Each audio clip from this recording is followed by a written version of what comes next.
Hello, Mayong Adlaw kaninyong tanan. Coming to you live from the Davao Catholic Herald social media station. This is Father Richie Gamaya. You are watching Catholic Herald Online TV. Last week, we introduced to you this new project as we piloted for the first time our social media station.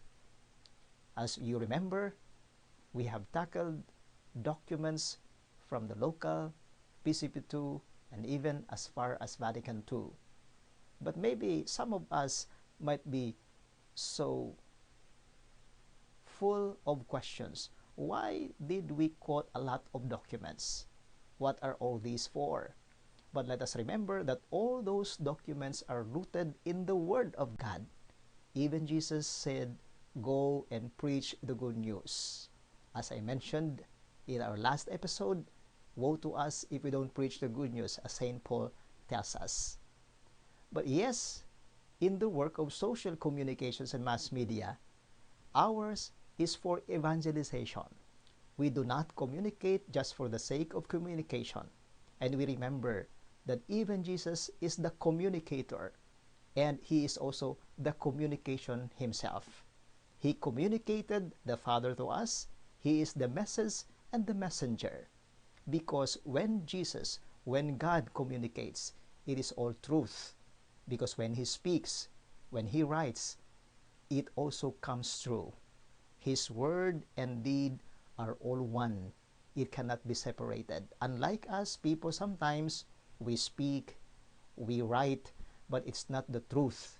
But here, in the Archdiocesan Social Communications Mass Media Apostolate, in the Archdiocese of Davao, in truth we find peace. That is why we always communicate what is true, because Jesus is both the messenger and the message. This is not for business, but this is for evangelization. What is the use, after all, of preaching the good news? What is the use, after all, of using mass media, of social communications, if we don't preach the good news, if we don't evangelize people? What is the use of all these gadgets, of all this media, if the truth is not preached? That is why all our works in the field of social communications would be in vain if we don't preach the truth. And that is why, from the Archdiocese of Davao, going as far as the dioceses of Tagum, Mati, and Digos, Dadit-Hama region, we also go out to all the world by our website, using our website. And now, maybe we ask the questions, what is the Archdiocese of Davao doing today, especially in this year of faith? What is the Archdiocese of Davao? How does it respond to the call of the former Pope Benedict XVI in his indiction of proclaiming this year of faith? We have a lot to learn from the Archdiocese of Davao. And maybe it's good for us to introduce today that even this archdiocese, headed by no less our very own Archbishop Romulo Valles, and of course with our pastoral director and auxiliary bishop Joyce Rimando, we have prepared a lot to offer to all our faithful, not only to the archdiocese but also throughout the world. And using this media, this social media, this website, this online TV, we can learn a lot. Wait for us in the coming days. But for now, maybe it's good for us to know and learn that even to our GKKs, even to our parish pastoral leaders, and all our lay leaders, the Archdiocese of Davao already has been giving this module on the year of faith, which is actually divided into 3 parts. The first part is prepared and also given by our dear Archbishop on Porta Fidei. Porta Fidei is the letter of Pope Benedict XVI in his proclamation on the year of faith. The dear Archbishop of Davao, Romulo Valles, is the one who explains it even to our GKK leaders in his very simple and intelligible style that everyone can understand. We will also discuss it here. We will learn it from here. And we can also ask him to tell us of the beauty and the richness of this letter. After the Porta Fidei explaining to us the importance of this year of faith, because even if this year of faith will end this coming November, our work of faith, our life of faith will continue, especially for us Filipinos, because we are preparing for year 2021 for the 500 years of being Christians. So the second part of the module talks about Vatican II, which is prepared mostly and headed by no less than the rector of the Regional Major Seminary, Monsignor Abel Apigo, and of course headed by the pastoral directors of the Archdiocese of Davao, the pastoral agencies directed by priests in the Archdiocese of Davao. We have worked together. We have spent time reflecting on how really to study and to let people understand of the beauty of Vatican II, because Pope Benedict XVI mentioned this, that even the Catechism of the Catholic Church is a fruit of Vatican II. And Vatican II contributes a lot, manifests a lot to our faith, not only as Filipinos, but as a church as whole. And so Vatican II is very important. This is the second part of the module. Maybe we have heard that already, but we don't know what are the documents found in Vatican II. We will learn a lot of them, of the 16 documents, and we will talk about that also in our next episodes.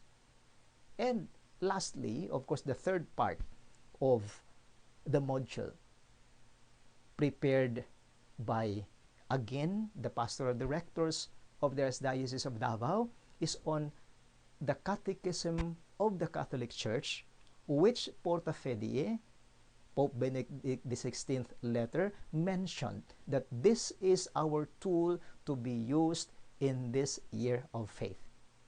But of course, since the CCC, Catechism of the Catholic Church, is very thick, we cannot learn it all at once only, but we have to learn it for a lifetime. So even after the year of faith, the CCC will continue to be our guide, the systematic guide that explains our faith. That's why the third part will talk about CCC. As of now, as an update in the Archdiocese of Davao, we are still on the process of systematizing on how to give the CCC, especially to our common masses. We will start with the 12 Articles of Faith. We will start with it, with the Creed, so that we will know what we are really believing and how should we practice this faith and belief.